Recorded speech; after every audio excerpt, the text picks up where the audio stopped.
দাপর যুগে হয়েছিল কি না, জড়াবেদ তার কাঁধে করে তীর্থলোক নিয়ে পাখি শিকার করতে যাচ্ছিল।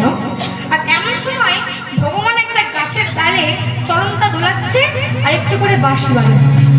আর ভগবানের চরণের তলাটা বাবা লাল টকটক করছে। চরণের তলাটা লাল দেখে দূর থেকে জড়াবেদ মনে মনে ভাবছে হয়তো কোনো পাখি, আর পাখি ভেবে তীরটাকে ছুঁড়ে দিয়েছে।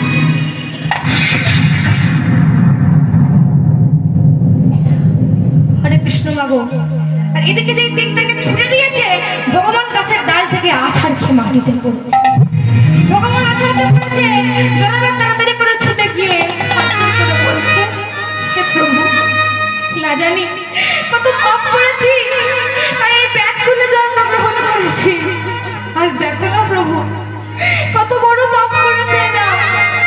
এ পাপের কোনো ক্ষমা হবে না। আমি কিনা ভগবানকে আঘাত দিয়ে ফেললাম।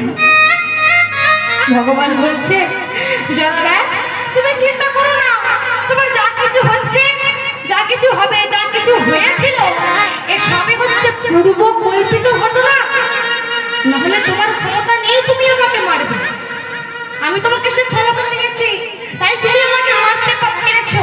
তোমার না হলে সেইটুকু ক্ষমতা নেই যা দিয়ে তুমি আমাকে মারতে পারবে না। তখন জড়াবেদ বলেছিল, প্রভু এই জন্মে তো আমি ব্যাধ করে জন্মগ্রহণ করেছি, তোমাকে তো মেরে ফেললাম প্রভু, তাহলে তোমাকে তো আমার পাওয়া হবে না, তোমাকে আমি কবে পাবো বলো? তখন ভগবান বলেছিল, আগত কলিযুগে তোর নাম হবে সবর রাজা বিশ্বাবসু, আর আমি হব নীল মাধব। সেই কলিযুগে সেই সবর রাজা বিশ্বাবসুর কাছে আমি নীল মাধব রূপে সেবা পাবো। আর একদিন রাজা ইন্দ্রদম্ন আমার খোঁজ করতে আসবে, আর সেই দিন আমাকে তোমায় তাকে দিয়ে দিতে হবে। আর শেষের দিনে আমি তোমার হাতে ধরে পার করে দেব। তখন এই কথাটা বিশ্বাবসুর মনে পড়ে গিয়েছে। বিশ্বাবসুর মনে পড়ে গিয়েছে।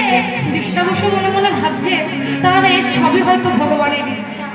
নিশ্চয়ই ভগবানের ইচ্ছাই বেদজ্ঞ ব্রাহ্মণ আমার বাড়িতে এসেছে, আমার মেয়েকে বিবাহ করেছে। আজ যখন উনি ভগবানকে দেখতে চাইছে, এ সবই আমার ভগবানের ইচ্ছা। এই বলে বিশ্বাবসু তার মেয়েকে ডেকেছে। বলছে, মা ললিতা, তোর স্বামীকে আমি নীলমাধব দর্শনে নিয়ে যেতে পারি, তবে তাকে এমন করে নিয়ে যাব, তাকে একবারে নিয়ে যাব, এমন করে নিয়ে যাব যেন রাস্তাঘাট কিছু চিনতে না পারে। আর চোখের মধ্যে একটা কাপড় বেঁধে দেবো, সেখানে গিয়ে নীলমাধবের কাছে গিয়ে কাপড়টা খুলে দেবো, তখন ভগবান দর্শন করবে, কিন্তু রাস্তাঘাট যেন চিনতে না পারে। এই কথাটা মা ললিতা দেবী তার স্বামীকে এসে বলেছে।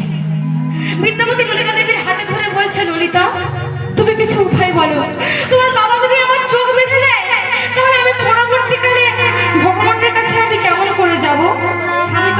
আমি তো রাস্তাঘাট চিনতে পারবো না, তুমি দয়া করে এর উপায় বলো।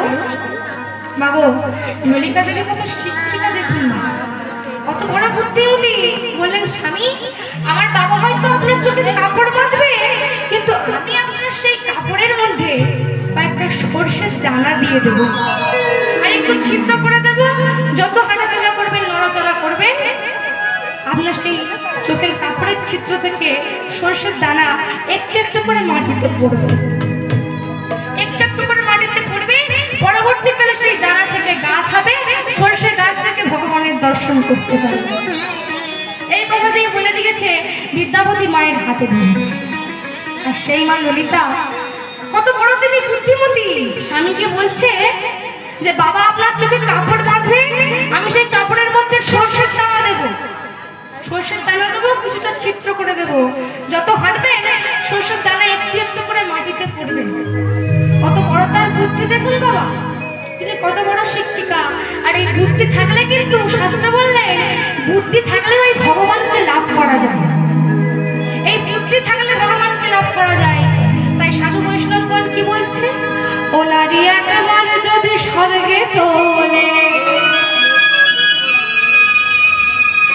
ও নারী একবার যদি স্বর্গে তোলে, আবার পরে পাতালে পাঠায়।